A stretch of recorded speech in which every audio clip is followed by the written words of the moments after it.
just really wanted to make a tutorial out of this. I've been sent 1 minute of a piece that appears to be under composition for mixing.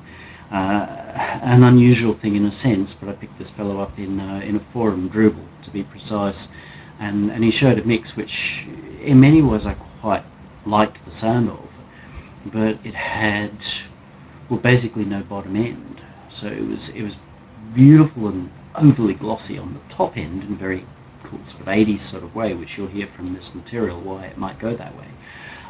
But the whole thing was tilted so that you heard lots and lots of really bright treble and just no oomph, no sort of, well, I guess you just worked out what I was suggesting there, which I absolutely did not mean.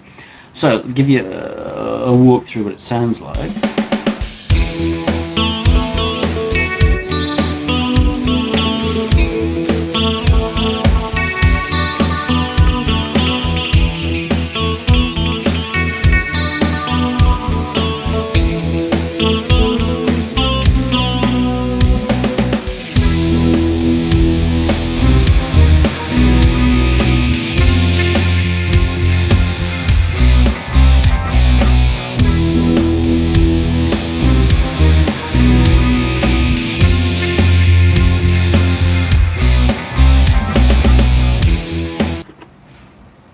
Hey, so pleasant cure type sound. I don't know whether it's meant to have vocals or not. To be honest, when this was coming over, I thought I was going to get a whole song. But this is still interesting to work with, and also to show some of what's happening too. My very first questions are that, well, everything is named, and it was named in a way that I had to spend quite a lot of time unnaming it so that I could even try and work out what was happening. I also find that guitars that are called verse are actually in the chorus, and this is a thing I've written about before, in that it's very, very important to have a very well organized system, because the moment you stop having an organized system, you start to build in chaos, and you might think, oh, but it's only names, Benedict, what the hell's that got to do with anything? It's all about rock and roll, man. You know, you can find it and hear it. Yeah, sure. But as you see, we've got an awful lot of tracks going on here, which I'm going to question in a moment. So how do I find them? So the first thing I had to do was sort out what was what, and I largely did that by looking at what was playing and what was not. So you can see playing, not playing, playing, not playing. So that helped me to work out what was what, and to also work out what was not quite named correctly. You'll see that I've then gone through and I've put things into buses or groups. So this is one of my questions to the fellow whose work it is.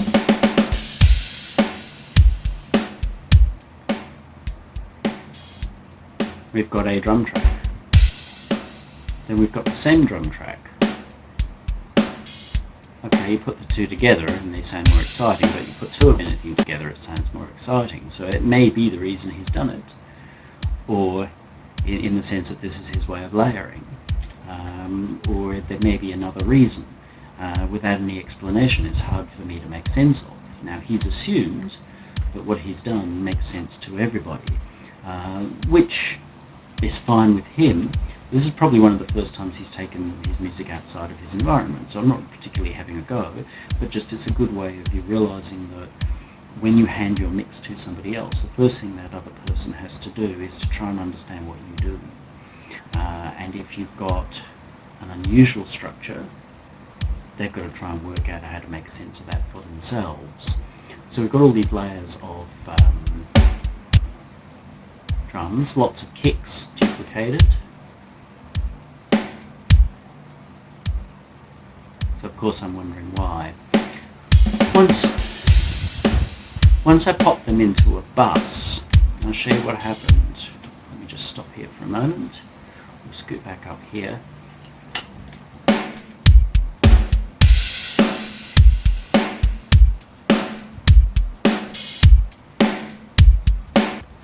Just far too loud to work with. So you'll see that I've gone through, I've put everything into buses, and as they sum together, everything obviously makes everything louder. You know, the more people you have talking in the room, the louder the room becomes. So it's something that I don't know what happened on his end. I think this came out of mix bus, but it doesn't matter what door it came out of. So I'm not sure how he was running all these levels on his end, whether he was using buses or whether he was dropping all the faders really low here or on his masters. But we do potentially have an issue with levels. But, you know, I put them into buses, quickly worked out, hacked 9 dB off them. You'll see that all my buses here have 9 dB taken off them, and we've gotten back to any particular bus somewhere around -12. This is peaking a little hotter, but it'll do for now. So it means that by the time I put everything together,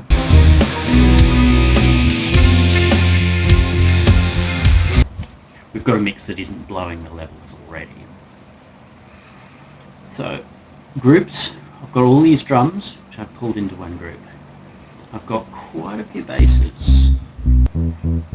Now, some of them turn out to be verse and chorus.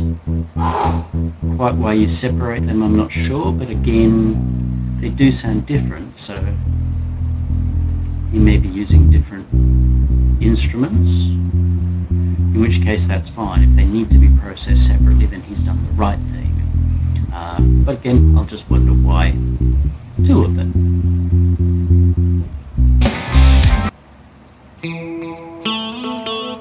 Again, two guitars.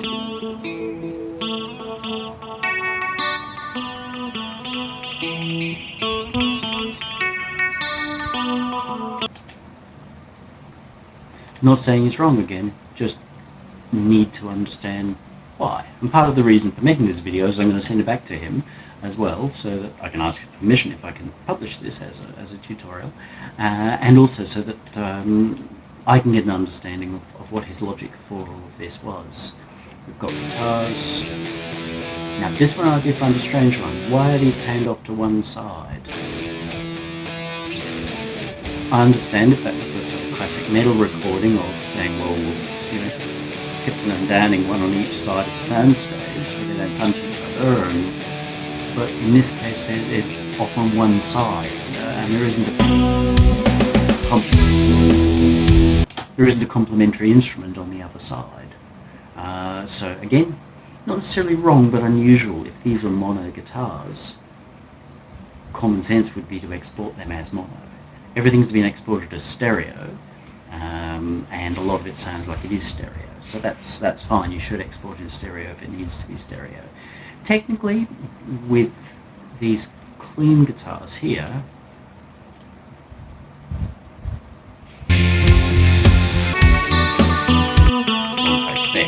technically with these guitars,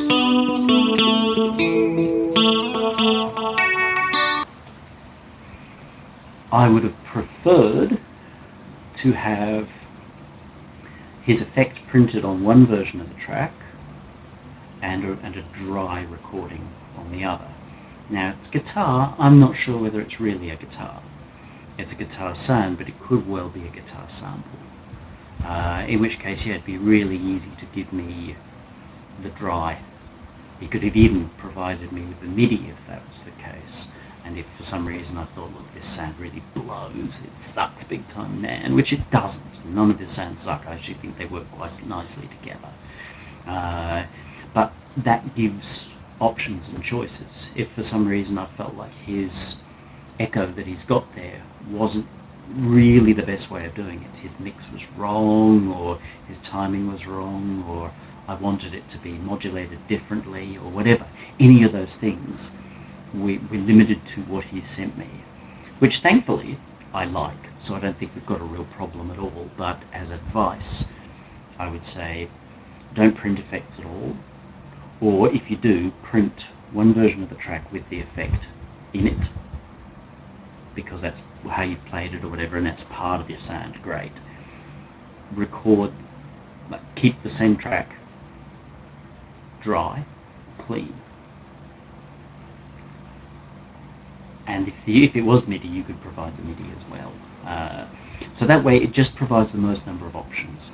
If the mixing engineer really likes your track and likes the sound that you've got, brilliant. They're going to use that first, or at least they should. If they just go, oh well, I need to have more control and mix more, and do more stuff, and more, you know, I wouldn't be hiring that guy. But I like the sound we've got, so that's brilliant. But in an ideal set of stems, I'd be given the option to be able to do something differently if it was a problem, which thankfully, as I say, it's not. Yes, again, got that drive on one side, so I've bussed the clean guitars to one bus, the driven guitars to another, and then the pair of them to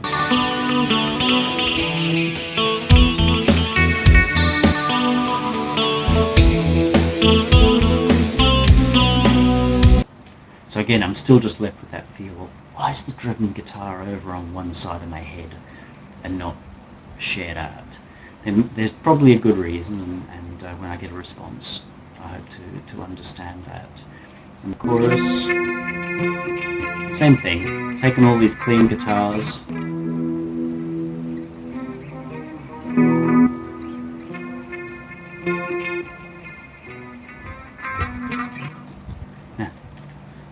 none of these are too loud on their own.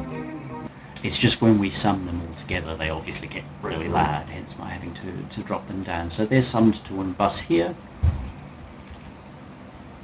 This is where it gets really large. We've got so many tracks. We've got the driven guitar, amazing. Again though, I'd say print me one copy with your drive on it, and print me one copy that's clean. I like your drive, I've got no problems with it, so I don't feel like I need to change it. But if it had been sent across and it sounded like Lou Reed singing, sorry Lou, then I might feel the need to change it, in which case, if I don't have just the clean dry guitar, which is going to sound horrible on its own, then I can re-amp it. And re-amping is a relatively modern thing, just because these days you don't need a head or a cab at all for an amp. You can take that clean sound, put it through, process it in your DAW in the box, and come out with a very, very workable sound that in reality, while some guitarists may be like, oh, look, in reality, it's going to work just dandy in the mix. So again, not a complaint, because the sounds here actually do sound good on their own. But just that to give yourself the most number of options, you might look at recording it wet, recording it dry.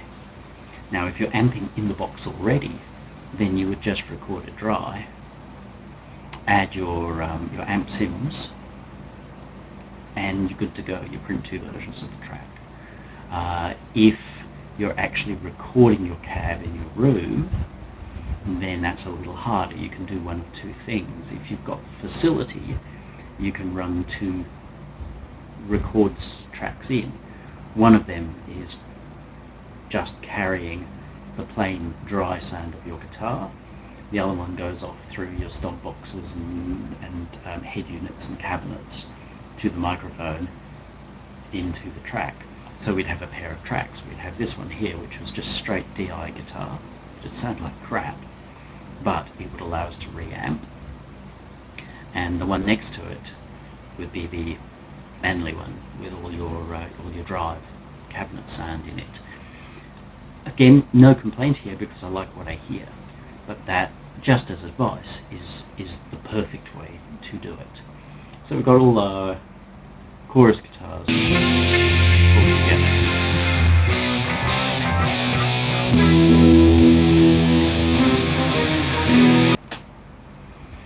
So, very simple. What we've got here, as you've heard,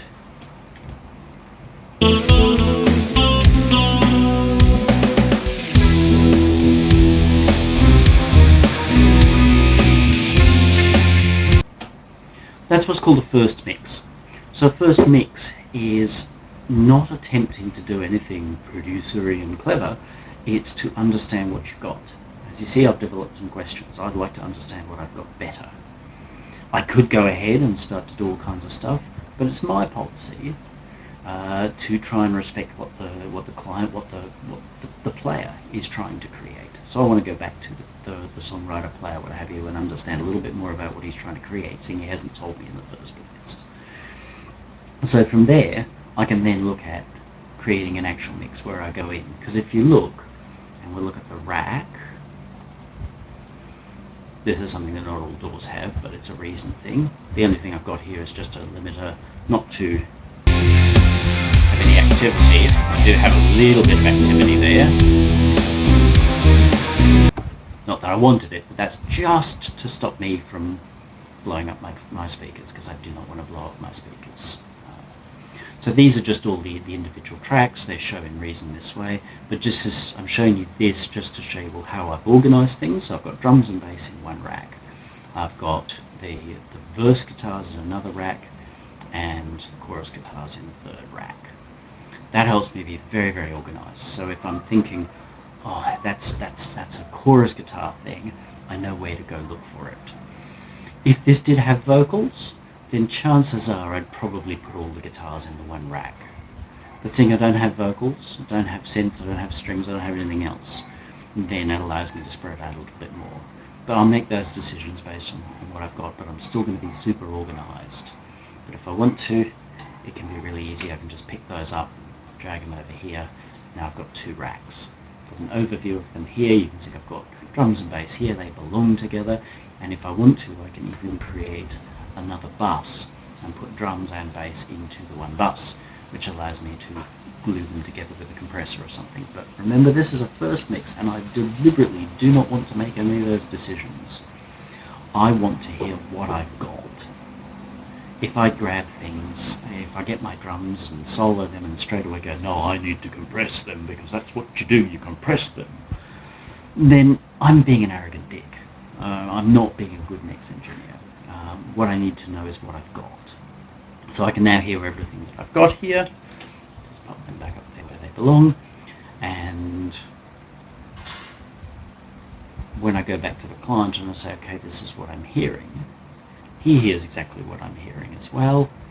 And then we can start to make some of those decisions. Like he may say to me, Benedict, what's that instrument doing in there? That's not meant to be there. In which case I can go, brilliant. Delete.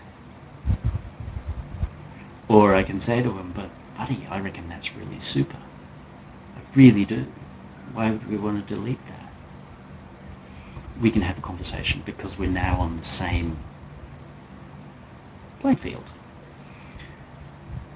Once I've got a clear idea of what's happening and what the client wants to do with this, I'm not expecting him to go, wow, stunning mix when this comes back, because it's not, it's just honest. It's clean. Then from there, I can start to make mixes. The second mix, I will tend to look at just doing the obvious things like compressing our drums and our basses and getting them up. I'm looking there more to make a standard radio mix of what I've got. Notice I'm not talking about trying to make blamming mixes or turn it up super loud or any of that kind of stuff, because I don't think that's what an engineer should be doing. And I know most of you are going to go, oh, you're a shit engineer. It's like, yeah, you're welcome to your opinions. But a radio mix should be showing off everything that the song has got.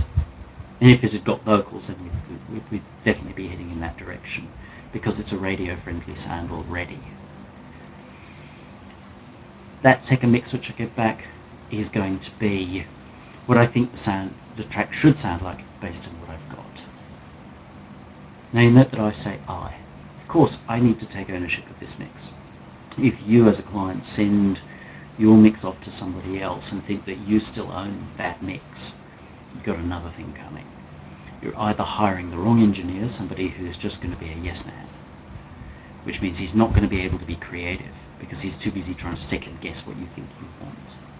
That's not what you want. You've sent it off because you can't mix it yourself.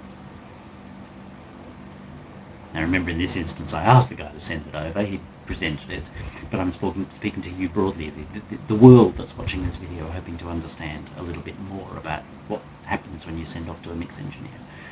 So you've sent off to somebody to add a layer of creativity, so you've got to let go. Yes, it's possible what comes back will challenge you. And that's part of your life as a musician, part of your life as an artist. If you're never challenged, something's horribly wrong. So I will try and make the most radio-friendly mix that I can make. You know, like I turned on FM radio and I'm hearing this song, which I could well have been hearing in 1985, and I'm delighted about that. Personally, that's very cool for me, which is part of why I picked this up. Because it doesn't seem to carry an awful lot of weight of trying to sound uber cool or anything. It's a musician just doing his thing. That's what rock and roll should be about. So, radio-friendly mix is like the second mix. Now, in the process of doing that, I might start to have some creative thoughts, which may be along the lines of, geez, what if I did that? And that's where I'm going to return a mix which could be quite outside of what the musician's expecting. And I've done that a couple of times where I've sent back things which are really different. A poor artist will be like, you don't know what you're doing, you're trying to turn me into something else. No, it's about showing a vision of a track. It may not be one that we decide to run with, but it's a vision of a track that you wouldn't have had yourself. It's a vision of track that somebody on the outside has brought in. If you're an open-minded artist, which hopefully you are, because that means that you've got a better chance of being a good artist, then you might well go, oh my God, Benedict, I never thought I could hear my track sound that way. Winning. That's why you're bringing in somebody else, to give you things that you couldn't do yourself. So to backpedal just slightly, if you're hiring a mix engineer thinking that you're just only using his experience to turn the knobs to where you'd turn them if you had that experience, it's going to be an unpleasant process for everyone involved, you in particular. And your mix engineer might actually walk away. I've walked away from a few people who want to do that to me, especially if they're not paying me a hell of a lot of money. Because, quite honestly, why would I take little to no money for a job where I get kicked in the teeth? And I'm not going to end up with a product that I'm even proud of. So if you're in the bottom end of the industry, which I assume you are because you're watching my stuff, and that's my platform, then be open. If you've invited somebody in and they're doing it for less than full-scale pay, be like a pro, like a real pro. When Bowie walked into the studio, when Alomar or someone was mixing one of his records, he didn't walk in there with a preset idea of how it was going to sound, because he knew they'd done a whole lot of weird stuff the day before. They had Fripp and Eno and who knows else wander through the studio and do something or other. And they'd put it together. So he'd walk into the studio when the mix had been done overnight or whenever, and he'd go, what have we got? And he'd listen to it with an open mind. Now he might say, I want to do this and I want to do that, because he's the creative genius in the situation. But at the same time, he wasn't like, I'm the only creative genius here. Because he knew that Eno was a creative genius. He knew that Fripp was a creative genius. He knew that Alomar was a creative genius. He knew that all of these people were creative geniuses as well. It's just he was lucky enough to be the one that had a name that people knew in their bedrooms. So if you've subbed your work out to somebody, one would assume that you've done your research right and you want their creative genius. In which case, be open-minded. You're allowed to say no, but if you stomp and go, no, you're not allowed to do that because that's not what I want, you might be right, but you're going to be making a dick of yourself as well. Okay, so I'll stop this here, and once I've got some answers back and a new mix, I'll make another one of these.